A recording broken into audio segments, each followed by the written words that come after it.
Welcome back. You're watching India Today, and that coverage on the massive allegations leveled by Kapil Mishra continue. The Aam Aadmi Party is addressing the press. Let's listen in. अनर्गल कोशिश बंद कीजिए। आम आदमी party और अरविंद केजरीवाल को बदनाम करना बंद कीजिए।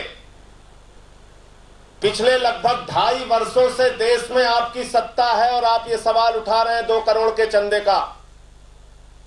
2.5 साल में देश के इतने ताकतवर प्रधानमंत्री, इतनी ताकतवर सरकार केंद्र की हमारी, और 2 करोड़ के चंदे पर कुछ भी गड़बड़ नहीं पकड़ पाई।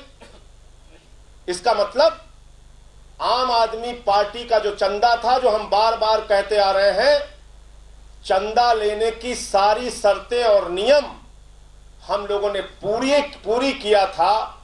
बावजूद इसके आम आदमी पार्टी को बदनाम करने के लिए बार बार 2 करोड़ का चंदा, 2 करोड़ का चंदा, 2 करोड़ का चंदा। और यही बात भारतीय जनता पार्टी बोलती है, वही आज कपिल मिश्रा बोल रहे हैं।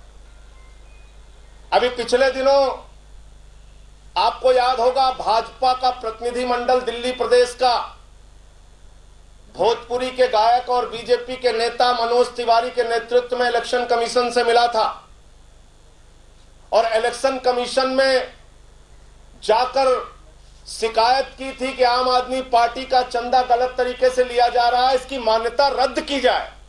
यानी पूरी साजिश को समझिए कि आम आदमी पार्टी के अस्तित्व को खत्म करने की बीजेपी की यह साजिश है। आम आदमी पार्टी को डी-रिकॉग्नाइज करने की और उसकी मान्यता को रद्द करने की यह साजिश है। और इस साजिश में भारतीय जनता पार्टी पूरी तरीके से शामिल है। इस खेल में बीजेपी पूरी तरीके से शामिल है। जो बात कपिल मिश्रा कहते हैं वही बात भारतीय जनता पार्टी कहती है। जो बात भारतीय जनता पार्टी कहती है वही बात कपिल मिश्रा कहते हैं। मैं भाजपा के लोगों से कहना चाहता हूं, तुम लोग जब भ्रष्टाचार के खिलाफ बोलते हो तो लगता है डाकुर गब्बर सिंह अहिंसा पर कोई उपदेश दे रहा है।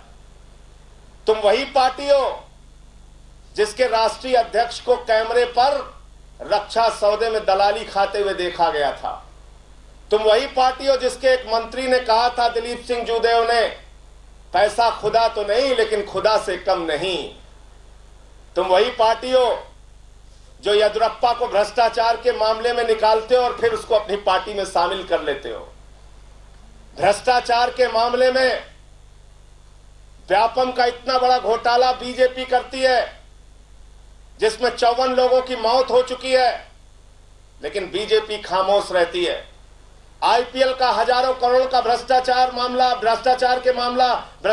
मामला आता है जिसमें ललित मोदी और वसुंधरा राजे का नाम आता है, बीजेपी खामोश रहती है। छत्तीसगढ़ के मुख्यमंत्री पर भ्रष्टाचार का आरोप लगता है, बीजेपी खामोश रहती है।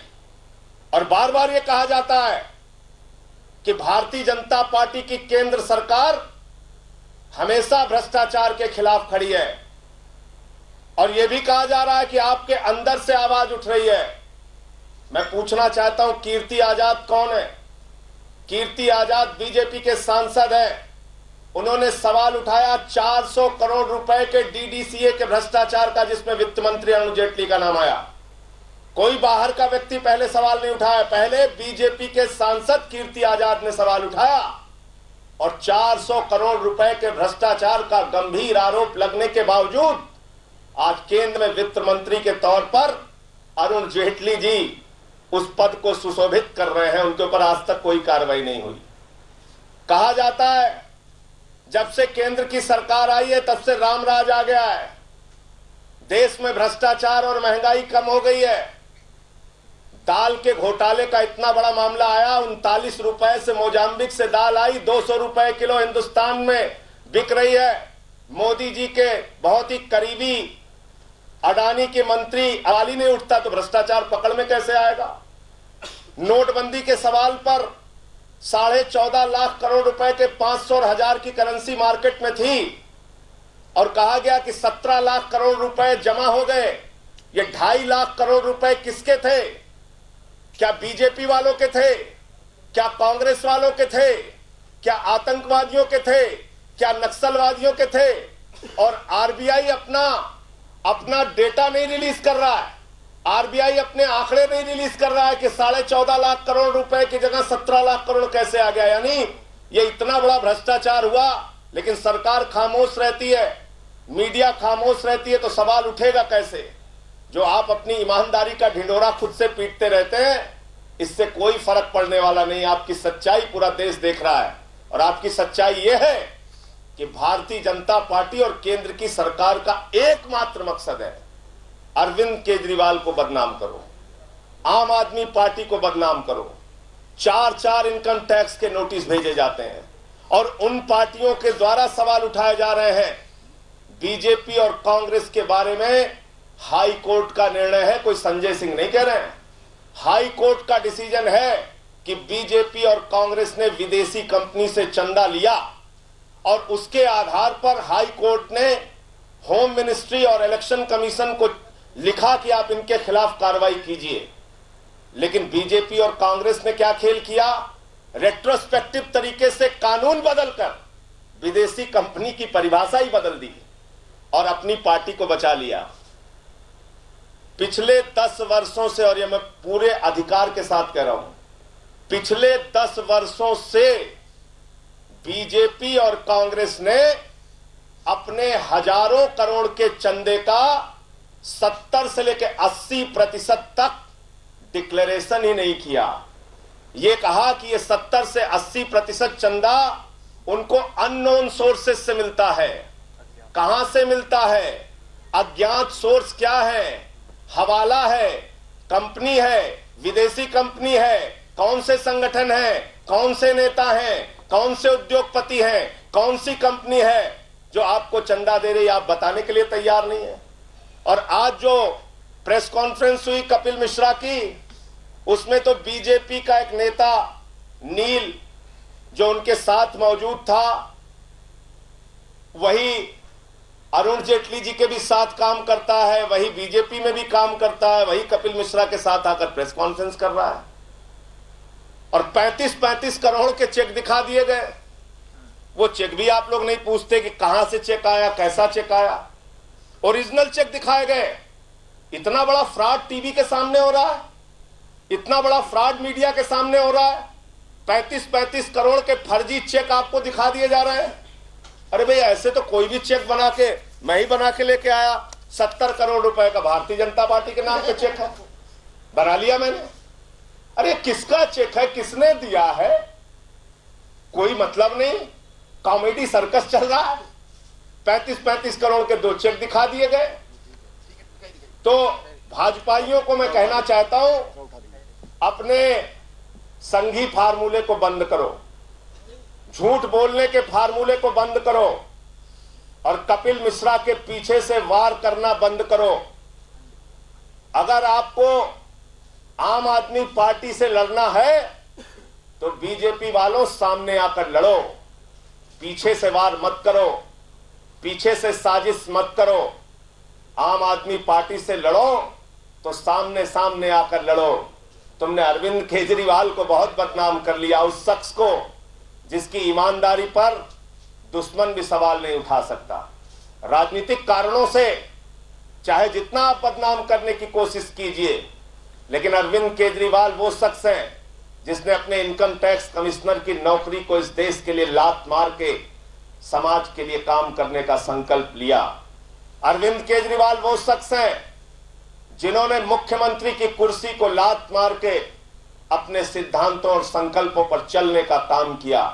अरविंद केजरीवाल की ईमानदारी पर, आम आदमी पार्टी की ईमानदारी पर प्रश्न चिन्ह लगाने और सवाल उठाने से आम आदमी पार्टी बदनाम और दागदार नहीं हो जाएगी। भाजपाइयों, मैं तुमको समझाना चाहता हूं। और सीईसी, देश के पूर्व मुख्य चुनाव आयुक्त कुरैशी साहब ने एक टीवी के इंटरव्यू में कहा था कि इस देश में सबसे पारदर्शी तरीके से अगर कोई पार्टी चंदा लेती है, ये मैंने नहीं कहा था, या आम आदमी पार्टी के किसी नेता ने नहीं कहा था, पूर्व मुख्य चुनाव आयुक्त कुरैशी साहब ने कहा था कि सबसे पारदर्शी और ईमानदार तरीके से अगर कोई पार्टी चंदा लेती है तो उस पार्टी का नाम है आम आदमी पार्टी। आम आदमी पार्टी ईमानदारी और सच्चाई में यकीन रखती है। आम आदमी पार्टी राजनीति में पारदर्शिता में यकीन रखती है। आम आदमी पार्टी पारदर्शी तरीके से चंदे लिए जाए इस बात में यकीन रखती है। झूठे आंकड़े, झूठे चेक, झूठी बातें करके आम आदमी पार्टी को बदनाम करने की बीजेपी के द्वारा जो कोशिश हो रही है, आम आदमी पार्टी के अस्तित्व को खत्म करने की और समाप्त करने की जो कोशिश हो रही है, अरविंद केजरीवाल को बदनाम करने की जो कोशिश हो रही है और जो आम आदमी पार्टी की मान्यता रद्द कराने की कोशिश हो रही है, हमारी मान्यता को समाप्त, हमारे दल को समाप्त करने की जो कोशिश हो रही है, हम इसकी कड़े शब्दों में निंदा करते हैं, आलोचना करते हैं और भाजपाइयों को और कांग्रेसियों को बाज आने की हिदायत देते हैं। भाजपाइयों, तुम जब भ्रष्टाचार के खिलाफ बोलते हो, कांग्रेसियों जब तुम भ्रष्टाचार के खिलाफ बोलते हो, तो ऐसा लगता है डाकू गब्बर सिंह अहिंसा पर उपदेश दे रहा है। तुमने इस देश के अंदर भ्रष्टाचार के कीर्तिमान स्थापित किए हैं। तुम्हारी पार्टी के नेताओं ने इतने बड़े बड़े भ्रष्टाचार लाखों हजारों करोड़ के किए हैं जिसको पूरा देश जानता है। इसलिए अरविंद केजरीवाल और आम आदमी पार्टी पर प्रश्न उठाने से पहले 100 बार जरा सोच लो, चिंतन कर लो, फिर बोलो। एक मिनट राघव, हाँ राघव आप बोलना चाहेंगे? नहीं।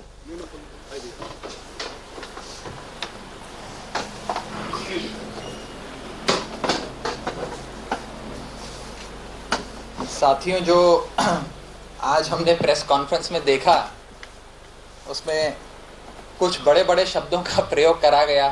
कहा गया ब्लैक मनी, हवाला, स्कैम, आधी रात को डकैती, चोरी, फर्जी कंपनियां, आपके पांव के नीचे से जमीन खिसक जाएगी, महाखुलासा, अरविंद केजरीवाल अब कभी मुख्यमंत्री पद की शपथ नहीं ले पाएंगे, वो बर्खास्त किए जाएंगे। पता नहीं क्या क्या बोला गया। कॉलर पकड़ के ले जाया जाएगा, उनको जेल में बंद कराया जाएगा। मैं भी टीवी चलाकर बैठ गया। मैंने कहा जरा देखूं ऐसी क्या चीज होने वाली है, ऐसा क्या हो गया आम आदमी पार्टी के साथ। और जब देखा तो इतनी हंसी आई और दुख हुआ और दया आई उन भाई साहब पर जो इस प्रकार के आरोप लगा रहे थे और वो भाई साहब जो उनके साथ बैठे थे।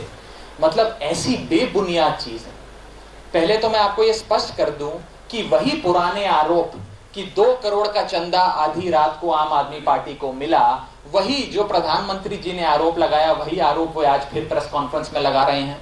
अरे भाई 2.5 साल 3 साल से आपकी सरकार है, आप औसतन हर हफ्ते 4 इनकम टैक्स के नोटिस हमें भेजते हैं। आप जो मांगते हैं, ये रही वो इनकम टैक्स। पिछले हफ्ते ये 4 नोटिस आए हमें इनकम टैक्स के, ये 4 नोटिस आए हमें पिछले हफ्ते इनकम टैक्स के, 4 नोटिस पिछले हफ्ते आए हैं। आप रोज हमसे जो जानकारी मांगते हैं हम आपको वो जानकारियां दे देते हैं, फिर भी आप लोग नहीं कुछ कर पा रहे। इतनी आप लोगों की बुरी हालत हो गई है कि अब आपको शिखंडियों का सहारा लेकर हम पे वार करना पड़ेगा। इतनी आपकी दयनीय स्थिति हो गई है कि आपकी जांच एजेंसियां फेल हो गई हैं। साथ ही साथ मैं ये भी कहना चाहूंगा अपने पत्रकार साथियों को कि जब इस प्रकार की प्रेस वार्ता में कोई इस प्रकार के निराधार और बेबुनियाद आरोप लगाए तो जरा उनसे भी सवाल करिए वो क्या आरोप लगा रहे हैं। आज नया आरोप क्या लगाया, वे ये कह रहे हैं कि आम आदमी पार्टी को 2 कंपनियों से ऐसा चंदा आया जिसका bank account axis bank account में है। और एक्सिस बैंक अकाउंट कौन सा बैंक है? एक्सिस बैंक वो बैंक है जो नोटबंदी के दौरान स्कैनर के अंडर आया था, जिस पे कार्रवाई करी गई थी। अरे भाई, तो पूरे बैंक में जो लाखों बैंक अकाउंट होल्डर हैं, हवाला कर रहे हैं, काला धन कर रहे हैं, इस प्रकार के आरोप लगा रहे हैं और आप लोग भी सुन रहे हैं। दूसरा आरोप वो लगा रहे हैं, हमारे कोई साथी हैं रमेश बेलाकोंडा, कि भाई उन्होंने 6-6 लाख 7-7 लाख करके कई सारे डोनेशंस हमें दे दी। अरे भाई, वो हमारे समर्थक हैं, बेंगलोर के रहने वाले हैं, जाकर आप उनसे उनका इंटरव्यू कर लीजिए, उनसे संपर्क कर लीजिए, उनसे बात कर लीजिए। यदि कोई व्यक्ति अपनी महीने की जो आय होती है उसमें से 6-6 लाख 7-7 लाख हर महीने हमें देता है तो इसमें क्या बुराई है, क्या हर्जा है? वैध तरीके से डोनेशन चेक से आता है, 92% चंदा आम आदमी पार्टी का बैंकिंग ट्रांजैक्शंस के थ्रू आता है। इसमें क्या आरोप, ये आरोप क्या है, ये पॉइंट क्या है? ये तो कुछ ये समझ के परे है। ये दिखाया क्या जा रहा है? बस 1 घंटे की प्रेस कॉन्फ्रेंस में बड़े बड़े शब्दों का प्रयोग, हवाला, काला धन, अब ये हो जाएगा, अरविंद केजरीवाल कुर्सी पे नहीं बनेंगे, आपके पैरों के नीचे से जमीन खिसक जाएगी, आज हम फर्जीवाड़ा सामने रखेंगे। क्या बोला जा रहा है?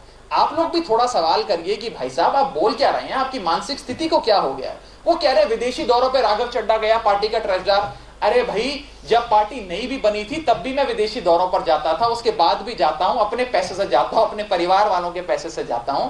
भगवान की कृपा से हमारे घर में इतना पैसे की किल्लत नहीं है। मैं थोड़े पैसे लेकर विदेशी यात्रा, जब पार्टी नहीं बनी तब भी मैं लंदन में पढ़ाई करता था, जब पार्टी नहीं बनी थी, जब आंदोलन चल रहा था। अभी अक्टूबर के महीने में मुझे इंग्लैंड की सरकार ने इनविटेशन भेजकर अपने देश में बुलाया था, लंदन में एक हफ्ता ठहराया था और वहां पे बड़े बड़े मंत्रियों से मिलवाया था।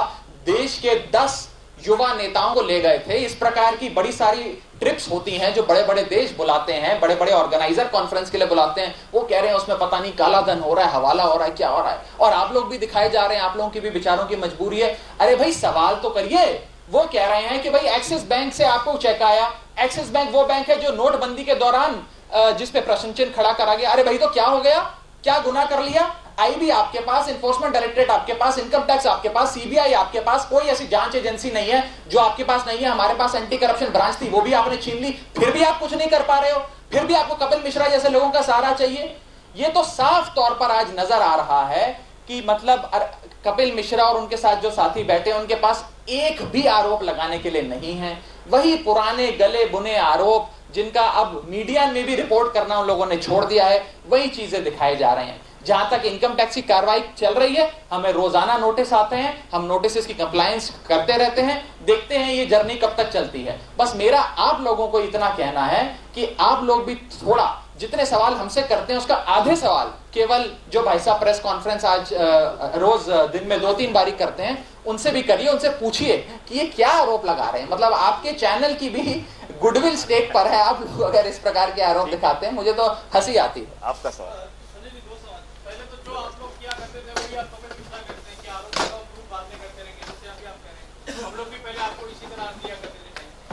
हमने तो हमेशा डॉक्यूमेंट कपिल मिश्रा ने आम आदमी पार्टी के फंडिंग पर सवाल खड़ा किया है, तो इसमें बीजेपी कहां से आई ये समझा। देखिए, बीजेपी इसमें इसलिए आई है कि आम आदमी पार्टी की फंडिंग पर सवाल वही उठा रहे हैं कपिल मिश्रा जो सवाल समय समय पर बीजेपी उठाती रही है। देश के प्रधानमंत्री ने उठाया था यही सवाल। देश के प्रधानमंत्री ने कहा था काली रात का काला धन, आप लोगों को याद होगा, और इसी 2 करोड़ के चंदे का सवाल उठाया था, जो चंदे का सवाल आज कपिल मिश्रा उठा रहे हैं। तो बीजेपी की ही भाषा कपिल मिश्रा बोल रहे हैं, बीजेपी के साथ मिलकर गहरी साजिश कर रहे हैं। ये बात मैं पहले से कह रहा हूं। अभी कुछ दिनों पहले यही चंदे का सवाल लेकर मनोज तिवारी और बीजेपी का प्रतिनिधि मंडल इलेक्शन कमीशन से मिला था और कह रहा था कि भारतीय जनता पार्टी मांग करती है कि आम आदमी पार्टी की मान्यता रद्द की जाए। इनको खतरा सिर्फ आम आदमी पार्टी से है, ये कांग्रेस की मान्यता नहीं रद्द कराने की बात करते, ये देश के किसी राजनीतिक दल को खत्म नहीं करना चाहते। इनका मकसद है आम आदमी पार्टी की मान्यता को रद्द कराना। दूसरी बात मैं कहना चाहता हूं, जो बात राघव ने कही, सीबीआई तुम्हारे पास, इनकम टैक्स तुम्हारे पास, ईडी तुम्हारे पास, पुलिस तुम्हारे पास, एसीबी तुम्हारे पास, देश की सारी जांच एजेंसियां तुम्हारे पास हैं। या तो तुम सार्वजनिक तौर पे भाजपाइयों आके कह दो कि हमारी सरकार नाकारा है, कायर है, डरपोक है, हम कुछ नहीं कर सकते, हमारे पास कोई कार्रवाई करने का आधार और अधिकार नहीं है, या तो साफ साफ ये मान लो। या तो तुम्हारे प्रधानमंत्री जी ने जो 2.5 साल से हमारी जांच करा रहे हैं काली रात का काला धन, कुछ नहीं निकला, या तो ये मान लो। 2 में से तो एक ही बात होगी। संजय जी, 2 विधायकों का नाम लिया, नरेश कुमार, एक और विधायक का नाम लिया, उनकी पत्नी का नाम लिया, शिवचरण गोयल। मैं आप लोगों से पूछना चाहता हूँ, हाँ, नाम दिखाया, मैंने सुना है, शेल कंपनीज हैं, पैसा रूट किया गया है, उन पर स्पेसिफिक जवाब आप क्यों नहीं देते? मैं आप पहली बात तो वो पेपर दिखाइए ना, जो पेपर आपको उन्होंने 35 करोड़ का 2 चेक दिखा दिया प्रेस कॉन्फ्रेंस में, मैंने 70 करोड़ रुपए का भारतीय जनता पार्टी का दिखा दिया। अभी कहिए 170 करोड़ का बना के लेके आ जाऊं, दिखा दूं, तो मतलब कॉमेडी सर्कस थोड़ी चल रहा है। वो पेपर लेकर आइए, जिस पेपर को उन्होंने दिखाया जिसमें वो नरेश यादव की पत्नी के नाम कंपनी की बात कर रहे हैं, जिसमें वो शिवचरण गोयल एमएलए की कंपनी की बात कर रहे हैं। कृपा करके पत्रकार बंधुओं से मेरा निवेदन है, वो कागज लेकर आइए और फिर उसका एकदम आधिकारिक जवाब हम लोग नरेश यादव और शिवचरण गोयल को प्रेस कॉन्फ्रेंस में बैठा के दिला दिया गया है जिसमें शेल कंपनी बहुत सारी हैं, विदेशी कंपनियां दी गई और साथ वो कह रहे हैं कि आप लोग अपने बाहर के दौरों का इसीलिए जो जांच नहीं सार्वजनिक कर रहे हैं क्योंकि इससे पता चलेगा आपने नहीं, मैंने तो नेपाल से लेके कनाडा तक की सारी यात्रा की जानकारी दे दी है। और मैं फिर दोहरा रहा हूं बात को कि आप सारे पेपर्स वो लेकर आइए जिसमें हमारे 2 एमएलएस पर सवाल खड़ा किया गया है, उसका बिल्कुल जवाब देंगे और दोनों विधायक बैठ के देंगे। मैं एक बात बता दूं, शायद पत्रकारों को पता होगी लेकिन कुछ लोग उसको इग्नोर कर रहे हैं। संजय जी की जो तीनों विदेश यात्रा थी उसमें एक एक पल में इनके साथ था। अब ये अजीब इत्तेफाक है कि मेरा नाम उसमें नहीं डाला गया। हम जब कनाडा गए तब भी मैं इनके साथ था, जब अमेरिका गए तब भी मैं इनके साथ था। अमेरिका में खाली आखिरी के 2 दिन में इनके साथ नहीं था क्योंकि मुझे वापस आकर अपनी पत्नी के लिए उनको इलाज करवाना था। जब रशिया गए, मॉस्को में मैं भी तब भी इनके साथ था, पीटर्सबर्ग गए तब भी मैं इनके साथ था। अब उसके बाद अगर आरोप कोई लगा दे और आप चलाएं और मेरा नाम उसमें ना हो, संजय जी का नाम हो, तो बड़ा अफसोस है। मैं तो बड़ा लेफ्ट आउट फील कर रहा हूं। मुझे लग रहा है यार मैं इंपॉर्टेंट नहीं हूं शायद आम आदमी पार्टी में, इसलिए मेरा नाम उसमें नहीं आ रहा है। All right, so there you heard Aam Aadmi Party defending itself over Kapil Mishra's allegations. The Congress is also holding a media briefing right now. Let's listen. के तहत अभी तक के कोई भी FIR क्यों नहीं दर्ज हुई? इसके साथ साथ में हम लोग आपको मेरे साथ में 2 ये स्टेटमेंट्स हैं। आनंद शर्मा जी ने जनवरी 23 को छपा हुआ स्टेटमेंट है जो बोला है कि प्रोब आप foreign funding they are getting money from anti national groups, जिसमें कांग्रेस की तरफ से यह कहा गया कि one of its MLAs went to London to get funding from separatist groups. Anand Sharma ji ने कहा, कांग्रेस ने कहा कि आप पार्टी का एक एमएलए लंदन जाकर के वहां से सेपरेटिस्ट ग्रुप से भी पैसे इकट्ठे करके लेकर के आया है। फिर कैप्टन अमरिंदर सिंह जी ने भी ये स्टेटमेंट दिया है कि have proof of Khalistani funding आप। ये पंजाब इलेक्शन जो हमारा बॉर्डर स्टेट है, बॉर्डर स्टेट के ऊपर पैसा जो बाहर से आ रहा है वो कैसे पैसा आ रहा है, कौन उसको दे रहे हैं, ये सबसे महत्वपूर्ण प्रश्न उठ जाता है। आज जो पार्टी अलग अलग शेल कंपनीज खोल सकती है कि 2 नंबर के पैसे को किस तरीके से 1 नंबर करके अपने पार्टी के खाते में दिखाया जाए, और साथ साथ में अगर उसके फंडिंग फॉरेन फंडिंग है तो अपने आप में आप समझ सकते हैं कि ये बहुत गंभीर। All right, so there you heard Congress's Ajay Makkan also raising question. You know, the irony is that all political parties are questioning each other over political funding, but the hypocrisy is that none of the political parties are ready to come under the ambit of RTI and make the political funding procedure transferred. The Aam Aadmi Party defending itself against those allegations made by Kapil Mishra. The most important thing that the Aam Aadmi Party said that it's the BJP that has been at the center. It has all the investigative agencies. Then why could it not probe the allegations of money laundering and hawala? For that, I'm joined by BJP spokesperson Nupur Sharma. Nupur, you know, the Aam Aadmi Party is saying that it's the BJP's plot to get Aam Aadmi Party de-recognized, and it has the most transparent system. And you were at the center. Why could you not probe this in 2 hours? In 2 years, you have all the investigative agencies with you.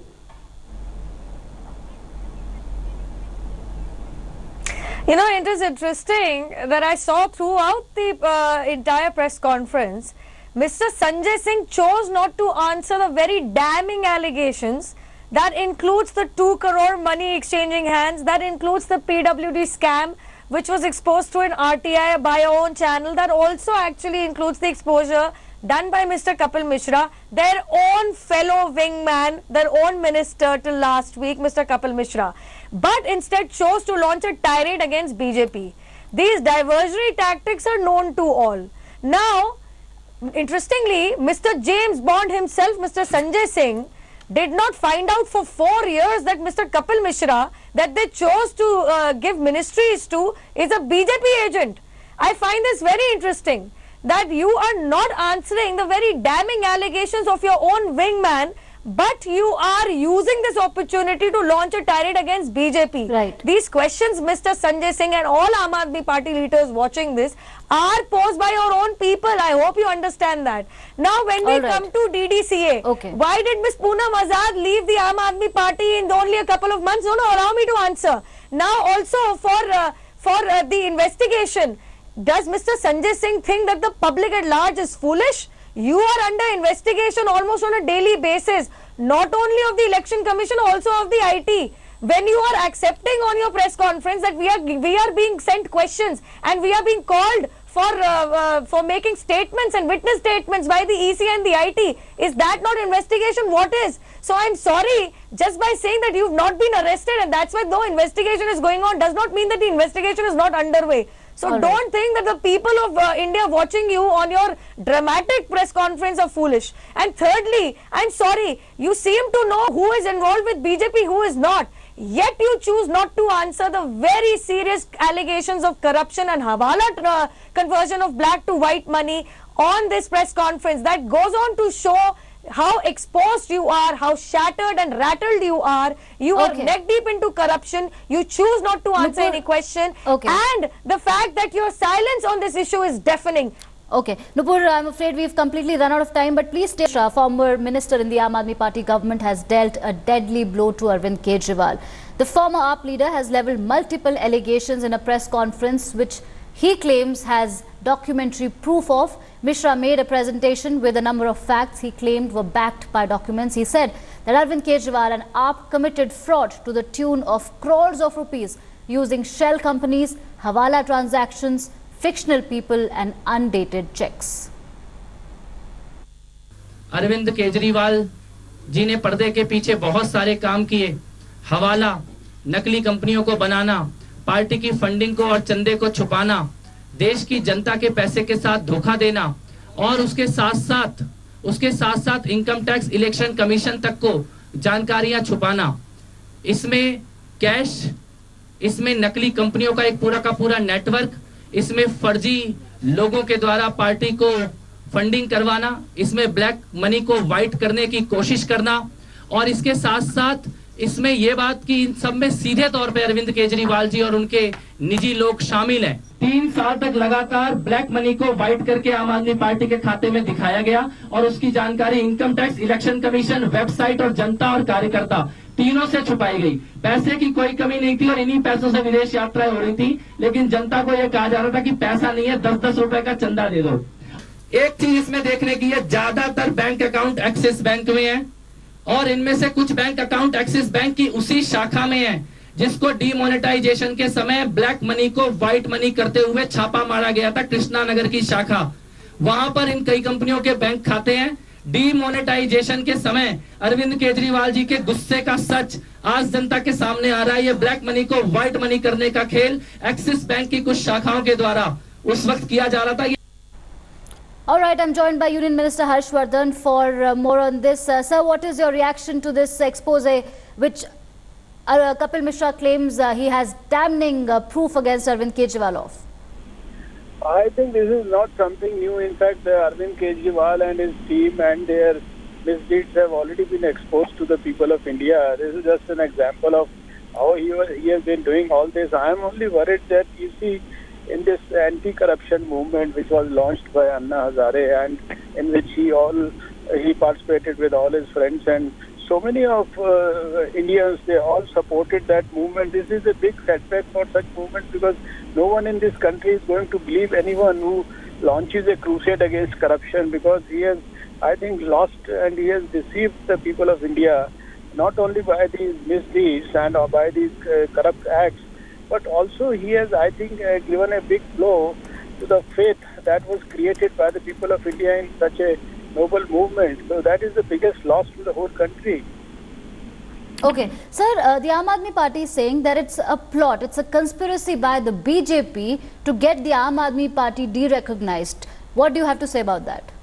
You see, this is something I have been, since my childhood, for every damn thing that happens in India, I have been hearing this from everyone all across all sections of society, all across all spectrums of political leadership. For any damn thing that happens, they will always say, if they don't have anything to say, which is in fact relevant, will say that it is all because of BJP conspiracy. Some will say it is all because of RSS conspiracy. The country has become used to all this, but I think there are no takers for all these arguments in this country anymore, and particularly anything which is coming from the mouth of Arvind Kejriwal. I don't think there is any taker in this country now. Okay, sir, I have one very important question. Do you think now that the Aam Aadmi Party's fundings and donations are under the scanner, do you think it is the right time for all political parties to come together and come under the ambit of RTI? Because time and again there have been questions, everybody is throwing muck at each other.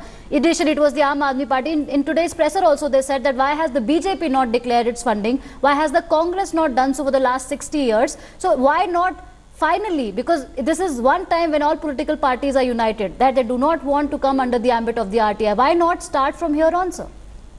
If you take the opinion of Dr. Harshvardhan, personally, I am for you see, as much of transparency in any aspect of life, whether it is political or public or social, and whether it is related to funding or whether it is related to funding of individuals or political parties, election candidates.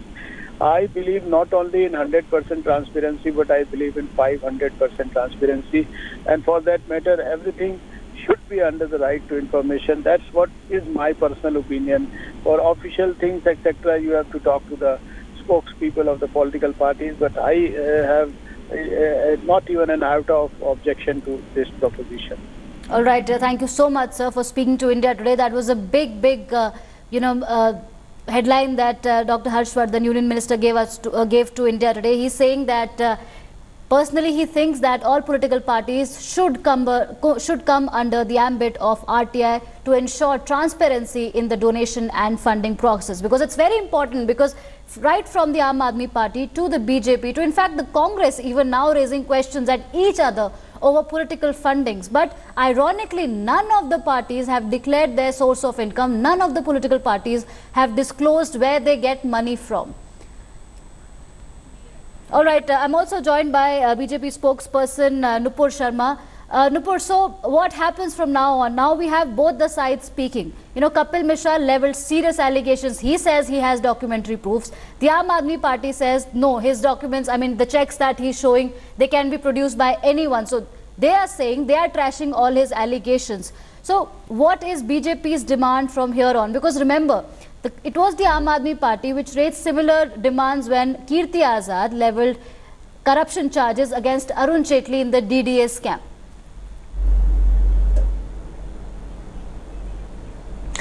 Interestingly, that is DDCA. Interestingly, that is why Mr. Kejriwal and his coterie is facing very serious civil and criminal defamation charges in both the low as well as the Delhi High Court. Now, when you come out without any iota of proof and you actually try to defame the sitting finance ministry without any evidence, this is exactly what is going to happen. Which actually brings me to a very pertinent point. You all have done, Mr. Sanjay Singh and his coterie have done a press conference. They have only suspended Mr. Kapil Mishra. If he is so wrong on his allegation, why not give a clear clarification to each and every question that he has posed and the media like yourself has posed? And why not clearly expel him from the party? What is so scary or special? What is the fear behind keeping him in the party? Because if there is something so wrong, including like Mr. James Bond, Mr. Sanjay Singh said that Mr. Kapil Mishra is a BJP agent, surprisingly which he did not know for the past 4-5 years they worked together, why not throw him out of the party? Why keep him in your party still? And secondly, as far as the donations are concerned, the finance bill of 2017, this year only the finance minister cleared that larger donations, corporate larger donations should be limitless, because that way all investigative agencies can run after them, can supervise them. And smaller donations, which is exactly the problem in this case, there are multiple small donations, should be limited to 20,000 rupees. I think that actually answers the question you just posed. And interestingly, there is a new scam. A new scam wherein an anti-corruption movement turned out to be the biggest corruption scam in the history of India. Many questions have been left unanswered. Our demand categorically is, time and again remains consistent. Mr. Kejriwal needs to step down as the Chief Minister. because him being the chief minister is going to create obstacles and hindrances in a clear and fair investigation into all these damning charges against him. Okay. Nupur, please stay on with us. I'm also joined by India Today correspondent Anindyo Banerjee, who's reporting live from Arvind Kejriwal's residence. Anindyo, we haven't heard from Arvind Kejriwal yet. You know, this selective silence, I mean, he's tweeting on a lot of things. His party men are defending him. But the man who's at the center stage of all these allegations is silent. Have you heard anything from Chief Minister's office yet?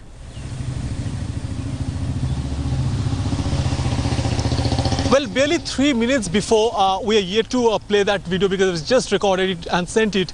Barely 3 minutes before Arvind Kejriwal's car and entire cavalcade went inside, we tried to put that question very categorically that why are you silent? He evaded our question for the second consecutive day. Yesterday, my colleague Parveena tried to attempt that same with the same question, and he evaded again. So 2 days. Continuous attempt by India Today, relentless attempt, but no answer from the Chief Minister, whose old role is under suspicion. Having said that, we also need to remind our viewers that yesterday, the Deputy Chief Minister, who is the Man Friday of Chief Minister himself, I tried to ask that question, and he rather not only went on, not only he ran away, but he came back, and you know, he blamed India Today for running an agenda-driven story, quote unquote. So clearly, they are a bit rattled. Coming categorically to the allegations here made, though they are still an allegation and we at India Today are not claiming it, that taking it as a gospel truth, that's for the investigative agencies to do. But this time around, the allegations are very pointed and very serious. It's about in one address in Jasola, 187 companies registered. In one person who hasn't filed an IT return more than 4,500, he's giving 1 crore plus donation. Shell companies involved. One branch of Krishnanagar of Axis Bank, where through all the funds are routed, allegedly again. Then 2 people or 2 MLAs from Aam Aadmi Party who are allegedly involved, and their wives are also allegedly involved, as per the allegations of Kapil Mishra. So as tomorrow he'll go and approach the CBI, the Central Bureau of Investigation, the premier most investigative agency of India. It remains to be seen whether they take it and whether indeed they go ahead and file a preliminary inquiry report. And it remains to be seen how it pans out because the political ramification is also going to be huge. Because obviously they've already called it political vendetta, but it remains to be seen how it pans out in the days to come. All right, Anindyo, thank you so much for that comprehensive update. So like you were saying that when you confronted Manish Sisodia, he said that we are running an agenda. I think instead of saying that we are running an agenda, he should have clarified that India Today investigation was either right or wrong. He should have said something about that, but obviously that strategic silence by the Aam Aadmi Party is hopefully, you know, because it's going to haunt them in a long time, because more and more allegations have surfaced. Nupur, we'll come back to you. We have to